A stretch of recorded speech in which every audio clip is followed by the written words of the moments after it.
pemikiran kita seperti itu, oh saya lebih rohani dari kamu. Tuhan Yesus aja nggak pernah mikir gitu kok bisa kita mikir lebih dari Tuhan Yesus ya kan? Tuhan Yesus saja yang tidak pernah berbuat dosa, dipikirkan pun saja tidak, tapi dia mau untuk rela mati di atas kayu salib. Jadi itu pengingat juga buat kita. Kalaupun kita semakin hari semakin mengenal Tuhan, justru kita harus semakin rendah hati di hadapan Tuhan. Ya, jadi selalu melihat bukan setengah isi, tapi setengah kosong, supaya terus diisi oleh Tuhan.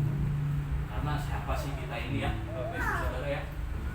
Ya, salah satu lagu dari Pak Ibu itu juga sangat memberkati saya dan saya rindu untuk juga memberkati Bapak Ibu sekalian.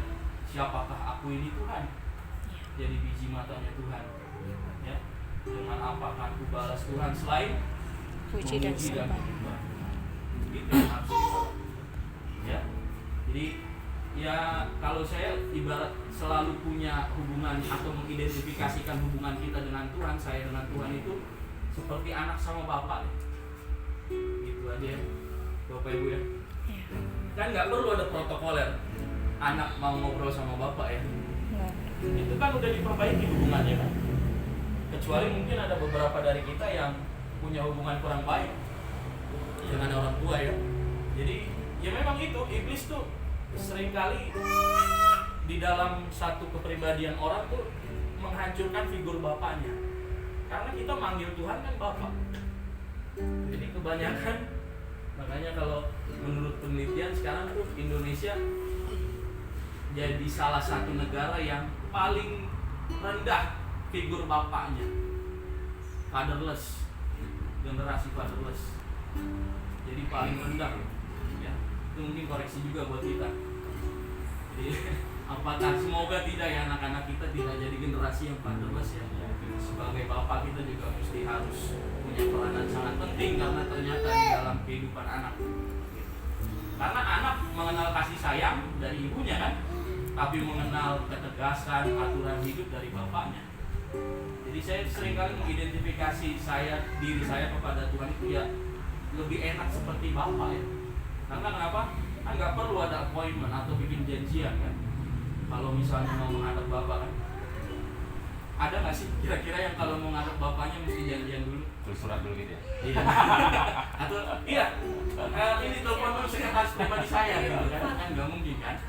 Asisten pribadi kan nggak mungkin ya. Kan tinggal ngomong aja. Bahkan seringkali kalau saya sama anak saya duluan yang datang kan. Saya peluk. Kalau misalnya jatuh, saya bilang hati-hati nak. Meskipun itu seringkali harus diingetin sama istri saya. Kadang-kadang kalau mengikuti kepatakan saya, kan gitu ya. Jadi ternyata komunikasi itu juga kurang bagus gitu. Kan harus ada persuasifnya. Jadi kita ini anak. Tuhan itu Bapak kita. Sedekat itu. Jadi gak perlu lagi ada gengsi-gengsi. Jujur aja di hadapan Tuhan. Kan udah gak ada lagi kita hidup di dalam hukum Taurat. Ketika Tuhan Yesus mati di atas kayu salib, apa yang terjadi di bait Allah Bapak Ibu? Tirai bait Allah terbelah dua. Jadi nggak ada lagi batasan kita sama Tuhan. Nggak ada lagi batasan kita dengan Tuhan Bapak Ibu. Jadi kalau misalnya apapun yang kita alami, kita mau bersyukur bahkan di dalam titik terendah sekalipun, meskipun Tuhan sebenarnya sudah terlebih tahu sebelum kita ngomong, tapi sebagai anak, seringkali Tuhan tuh rindu untuk dengar sendiri dari anaknya sebagai bapaknya. Kadang-kadang jangan lupakan akan hubungan ini kita kepada Tuhan. Udah punya hubungan sedekat itu jangan disia-siakan. Ya, kita tidak lagi hidup di bawah hukum Taurat. Kita bukan terdakwa lagi Bapak Ibu. Kita sudah dibebaskan. Ya, akan di dalam firman Tuhan dengan darahnya yang sangat mahal, ya tiada noda dan tiada celah. Kitab Yesaya katakan dosa kita yang tadinya merah seperti kain kirmisi dijadikan putih seputih bulu domba, seputih salju. Mungkin Bapak Ibu habis dari sini bisa lihat atau lihat lagi di Google ya. Kain kirmisi itu kain paling merah di masa perjanjian lama. Kain paling merah, paling mahal dan paling mahal. Jadi merahnya itu bukan merah marun ya. Kadang-kadang gradien warnanya ya. Ada toska, ternyata biru pun ada biru apa gitu ya. Atau hijau, ada hijau daun, ada hijau bulu pandan, kadang-kadang gitu ya. Tapi kalau merah, kain kirimis itu benar-benar paling merah.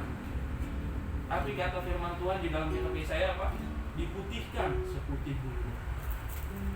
Bersyukurlah kita kepada Tuhan oleh karena kasih karunia Tuhan, anugerah Tuhan, kita dimampukan dan diselamatkan.